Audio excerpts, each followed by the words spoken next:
오늘도 주님 때문에 행복한 날 되시기 바라겠습니다. 오늘 말씀은 사도행전 20장 7절에서 12절 말씀입니다.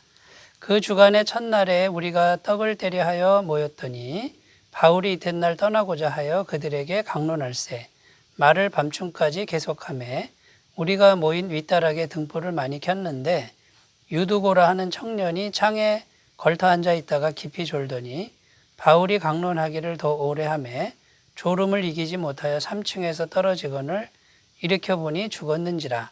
바울이 내려가서 그 위에 엎드려 그 몸을 안고 말하되 떠들지 말라 생명이 그에게 있다 하고 올라가 떡을 떼어 먹고 오랫동안 곧 날이 새기까지 이야기하고 떠나니라. 사람들이 살아난 청년을 데리고 가서 적지 않게 위로를 받았더라. 아멘. 네, 오늘 읽지는 않았지만 6절 말씀에 보면 바울이 지금 드로아라는 지역에 와 있음을 알 수 있습니다.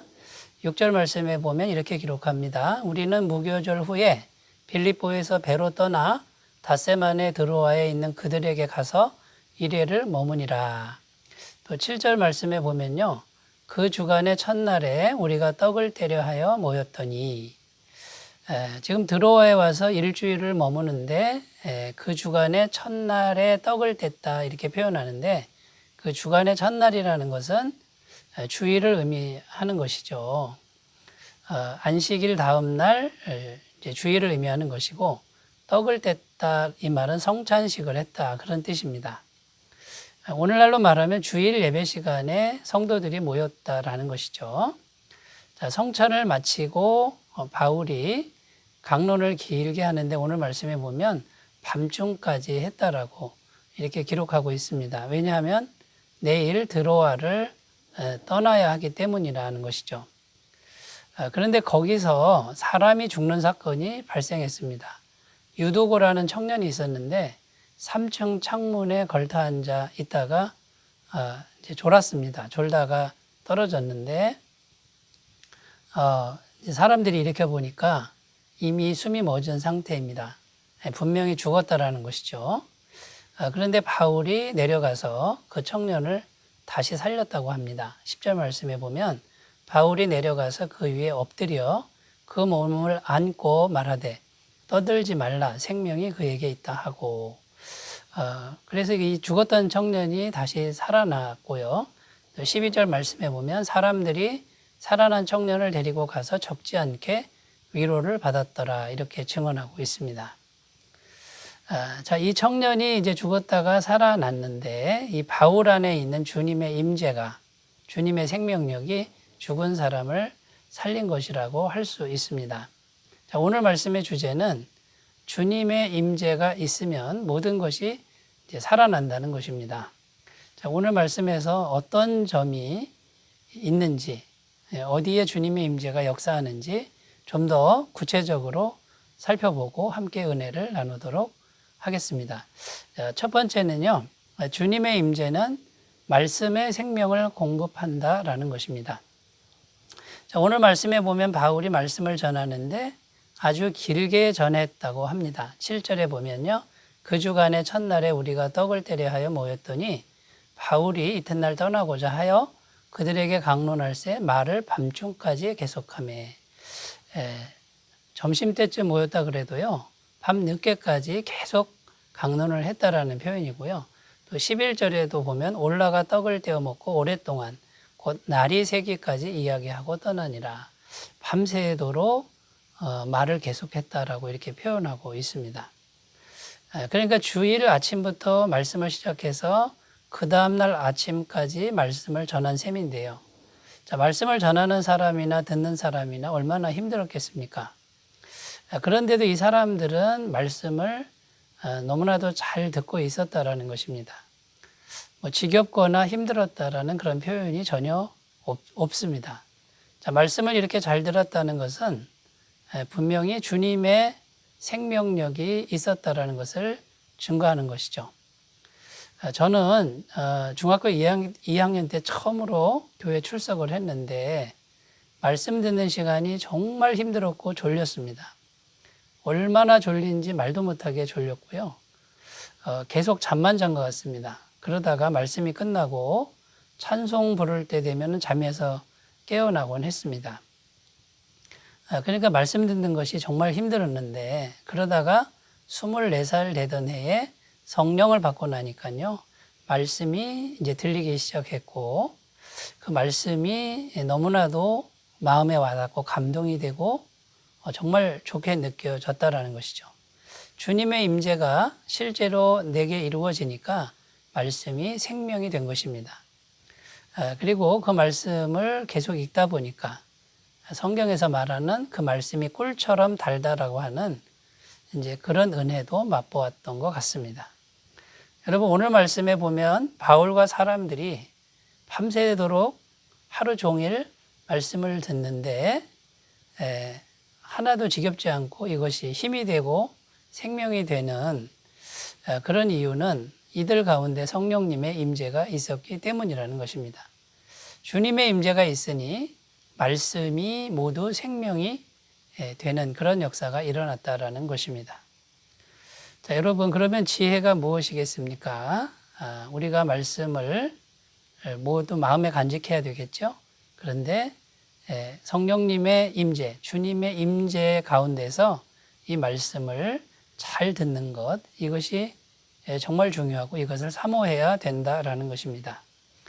그래서 성령님과 말씀은 이제 떨어지지 않는 것이죠. 성령님이 함께 하셔야 말씀이 생명력이 되고 주님의 임재가 있어야 그 말씀이 능력이 된다라는 것입니다. 에베소서 6장 17절 말씀에 보면 구원의 투구와 성령의 곧 하나님의 말씀을 가지라 이렇게 말씀하는데요. 말씀은 성령께서 사용하시는 검이라고 이렇게 표현하고 있습니다. 성령의 임재를 위해서 기도해야 하는데 에베소 6장 18절 모든 기도와 간구를 하되 항상 성령 안에서 기도하고 이를 위하여 깨어 구하기를 항상 힘쓰며 여러 성도를 위하여 구하라 이렇게 말씀하고 있습니다. 여러분 말씀을 들을 때 힘이 되십니까? 생명이 되십니까? 성령님의 임재를 얼마나 구하고 있는지 돌아보셨으면 좋겠습니다. 자, 첫 번째는 주님의 임재는 말씀의 생명을 공급한다는 것이고요. 두 번째는요, 주님의 임재는 죽음을 삼키는 생명을 공급한다라는 것입니다. 유두고라는 청년이 3층에서 졸다가 떨어졌는데 분명히 죽었다고 합니다. 그런데 10절을 보면 바울이 이렇게 말합니다. 떠들지 말라 생명이 그에게 있다. 그런데 그 말을 하기 전에 우리는 바울이 한 행동을 주목해야 할 필요가 있습니다. 10절에 보면 바울이 내려가서 그 위에 엎드려 그 몸을 안고 말하되 이렇게 증언하고 있는데요. 바울이 내려가서 그 죽은 청년 위에 자기 몸을 이렇게 포겠다는 것이고 안았다는 것이죠. 자, 이것은 무엇을 의미하냐면요. 자기 몸 안에 있는 주님의 임재, 주님의 생명을 그 청년에게 전가시키는 행동이라는 것입니다. 이와 비슷한 이야기가 구약 성경에도 나오는데요. 엘리사 선지자가 그 주인공입니다. 수넴 여인이라고 하는 아들이 죽었습니다. 근데 이 수넴 여인이 엘리사에게 아들을 살려달라고 합니다. 그때 엘리사가 가서 살려주는데 이렇게 기록되어 있습니다. 열왕기하 4장 32절에서 35절 말씀에 보면 엘리사가 집에 들어가 보니 아이가 죽었는데 자기의 침상에 눕혔는지라 들어가서는 문을 닫으니 두 사람뿐이라. 엘리사가 여호와께 기도하고 아이 위에 올라 엎드려 자기 입을 그의 입에 자기 눈을 그의 눈에 자기 손을 그의 손에 대고 그의 몸에 엎드리니 아이의 살이 차차 따뜻하더라. 엘리사가 내려서 집안에서 한 번 이리저리 다니고 다시 아이 위에 올라 엎드리니 아이가 7번 재채기하고 눈을 뜨는지라. 바울이 한 모습과 비슷하죠. 아이와 자기 몸을 포개는 것이죠. 엘리사 선지자 안에 있는 성령님 충만한 그 성령님의 생명력을 그 아이에게 흘려보낸 것이라는 겁니다. 근데 그 주님의 생명은 성경에 죽음을 삼키는 생명이라고 증언하고 있습니다. 고린도전서 15장 54절 이 썩을 것이 썩지 아니함을 입고 이 죽을 것이 죽지 아니함을 입을 때에는 사망을 삼키고 이기리라고 기록된 말씀이 이루어지리라. 사망을 삼킨 영원한 생명력이라고 증언하고 있는 것입니다. 자, 여러분, 우리 속에는 이런 죽음을 삼키는 생명력이 얼마나 충만한지 돌아보셨으면 좋겠습니다. 자, 세 번째, 주님의 임재는요, 절망과 시련 위에 주님의 위로를 공급하신다라는 겁니다. 이 주님의 위로는 영원하신 위로죠. 12절 말씀, 사람들이 살아난 청년을 데리고 가서 적지 않게 위로를 받았더라. 이렇게 기록합니다. 자, 유두고라는 청년이 죽었는데 이것은 분명 사단의 역사로 이해해야 합니다. 지금 분위기가 얼마나 좋습니까? 주일날 예수님의 부활을 기념하여 성찬식도 하고 말씀을 듣는데 밤까지 강론을 계속할 정도로 뜨겁고 은혜로운 분위기였다는 겁니다. 그런데 이 청년이 죽는 사건 때문에 일순간에 찬물을 확 끼얹는 그런 일이 생겼다는 것이고요. 이것 때문에 교회 전체가 시험에 들 수도 있는, 시험에 빠뜨리는 그런 순간이 아닐 수가 없는 것입니다. 그런데 바울 안에 있는 주님의 임재가 이것을 극복해 버립니다. 죽음이라고 하는 완전한 절망을 삼켜버리고 교회를 무너뜨리는 사단의 이 세력을 물리쳐 버립니다. 이와 같이 주님의 임재가 있다면 절망과 시련을 넉넉히 이겨내고 큰 위로를 주신다라는 것입니다. 자, 사단은 우리를 항상 절망케 만드는 거죠. 시련을 주고 시험을 주는데 그중 하나가 뭐냐면 죄책감이라는 겁니다. 여러분, 우리는 언제나 마음에 죄가 있지요. 그래서 이 죄책감이 항상 생깁니다. 그래서 이 죄책감에 빠지게 하는 것이죠. 그런데 우리 안에 계신 성령님은 예수님의 십자가를 바라보게 하고 그때마다 완벽한 죄사함을 받았다라고 선포하고 있는 것입니다.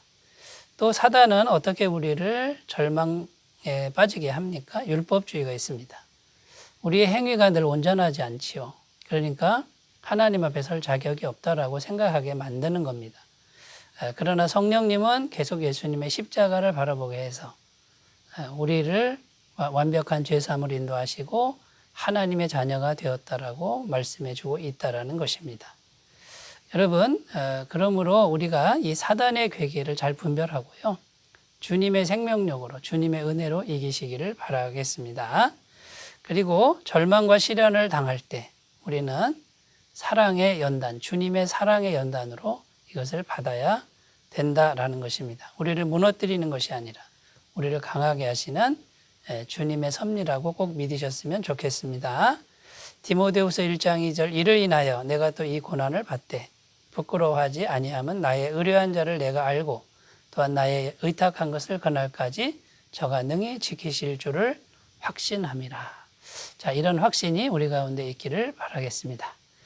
주님의 임재는 주님의 생명을 공급합니다. 이 은혜를 꼭 믿으시기를 바라겠습니다. 기도합니다. 하나님 아버지, 우리 안에 주님의 임재, 주님의 생명력, 주님의 은혜, 주님의 용서가 충만하게 하옵소서. 예수님의 이름으로 기도드립니다. 아멘. 오늘도 행복한 날 되시기 바라겠습니다. 감사합니다.